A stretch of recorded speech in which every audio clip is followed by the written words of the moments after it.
La ilaha illallah, kalesan. Beranian mengambil keputusan sebagai bentuk tanggung jawab demi rakyat Indonesia benar-benar ditunjukkan oleh seorang Jokowi.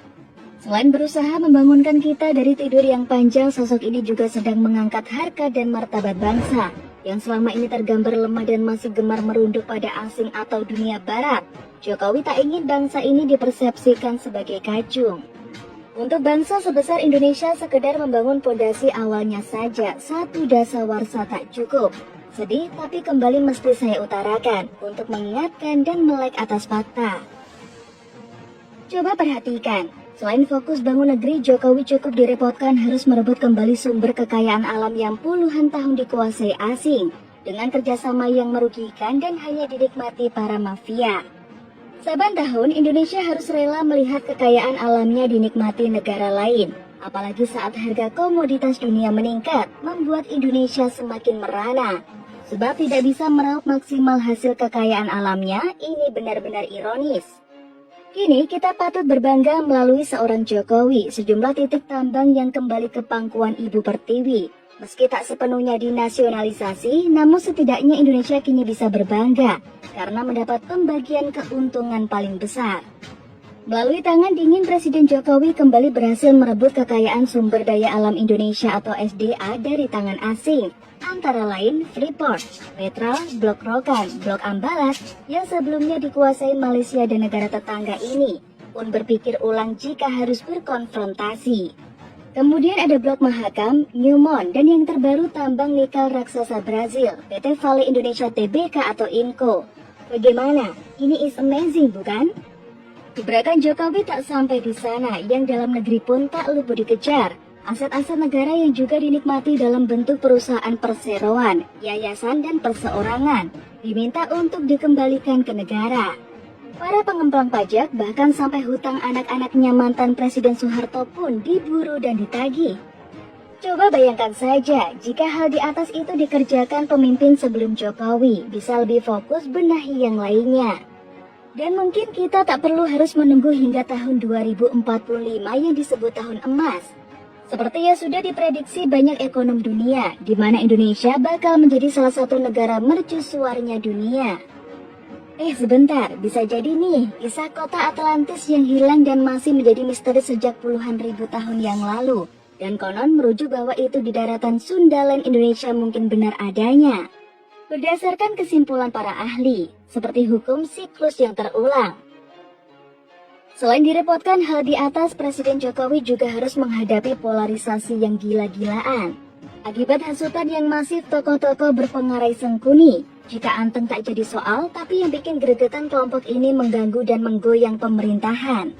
Agama dijadikan tameng sekaligus kendaraan turun ke jalan-jalan seperti orang kesetanan. Kerjanya hanya bikin rusuh, memprovokasi melalui mimbar-mimbar dan media. Sedang yang kelompok radikalis sibuk merencanakan niat jahat mengganti ideologi bangsa. Well, seperti yang sudah kita tahu bersama beberapa waktu yang lalu, Uni Eropa geram ke Indonesia. Pasalnya Presiden Jokowi membuat keputusan melarang ekspor nikel ke Eropa, dan akibatnya apa? Indonesia diancam akan digugat ke Organisasi Perdagangan Dunia atau WTO. Dan apa reaksi Presiden RI ke-7 Jokowi? Dengan lantang Presiden tak sedikit pun gentar apalagi mundur. Indonesia siap meladeni dan Presiden Jokowi bahkan memerintahkan untuk mencari lawyer terbaik kelas internasional. Indonesia digugat oleh Eropa ke Organisasi Perdagangan Dunia atau WTO karena melarang ekspor nikel mentah. Presiden Jokowi menegaskan bila ingin nikel RI, negara Eropa dipersilahkan untuk bangun pabrik di Indonesia. Tak ada tawar-tawaran lagi. Jokowi mengungkapkan pelarangan ekspor nikel ini bukan berarti Indonesia adalah negara yang tertutup dengan negara lain. Presiden Jokowi bahkan menyebutkan, di G20 sudah menyampaikan jika Indonesia tak ingin mengganggu kegiatan produksi negara-negara tersebut dengan larangan yang sudah ia buat. Pernyataan Presiden Jokowi tegas seperti yang dapat kita baca berikut ini. Waktu di G20 dengan EU maupun dengan negara-negara di Eropa, kita ini tidak ingin mengganggu kegiatan produksi mereka kok. kita terbuka, kita ini tidak tertutup. Silahkan. Kalau ingin nikel silahkan, tapi datang bawa pabriknya ke Indonesia, bawa industrinya ke Indonesia, bawa teknologinya ke Indonesia. Dikerjakan juga tidak usah sampai barang jadi juga nggak apa-apa kok. Setengah jadi dari nikel menjadi katot, menjadi prekusor boleh. Nanti baterainya dikerjakan di sana silahkan, mobilnya dikerjakan di sana silahkan. Tapi lebih baik kalau semuanya dikerjakan di sini, akan lebih efisien. Saya sampaikan apa adanya. Artinya kita nggak tertutup. Beda kalau kita tertutup, nggak mau pokoknya mau kita produksi sendiri, nggak boleh orang lain masuk. Boleh kok. Tapi di sini, karena kita ingin membuka lapangan kerja yang sebanyak-banyaknya di negara kita Indonesia. Goalnya ada di situ. Dari pernyataan Presiden di atas jelas bukan tanpa resiko, maka jangan heran jika dibarengi dengan tindakan yang cerdas dan penuh makna dari Presiden Jokowi. Tindakan apa saja itu? Pertama, alutsista kita mulai diperkuat. Beberapa waktu yang lalu Prabowo Subianto sebagai Menhan membeli alutsista dan secara periodik menyerahkan alutsista terbaru ke TNI. Itu sebetulnya tak hanya memenuhi kebutuhan sesuai perubahan zaman saja, tapi juga ada maksud tertentu dari Presiden Jokowi.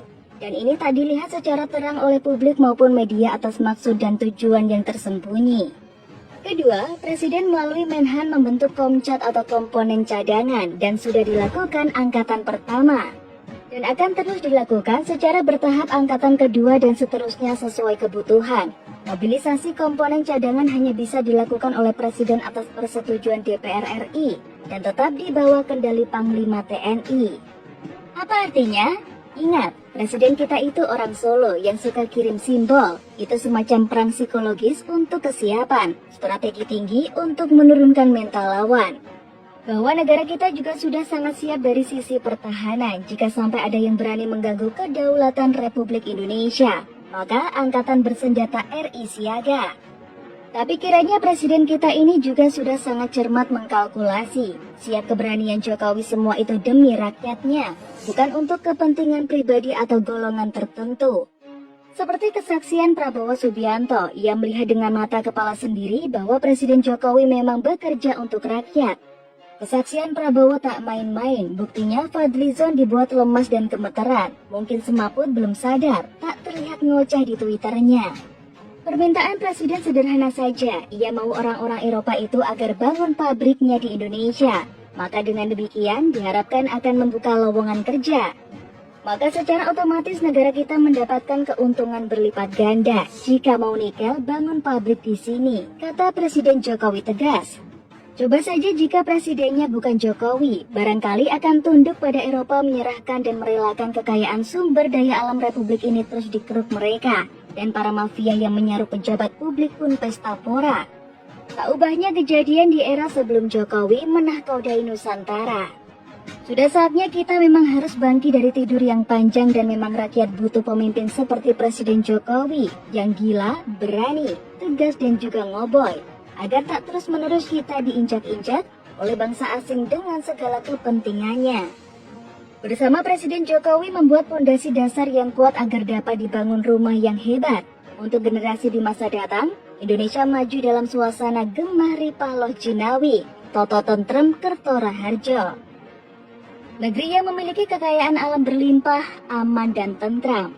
Demikian, salam.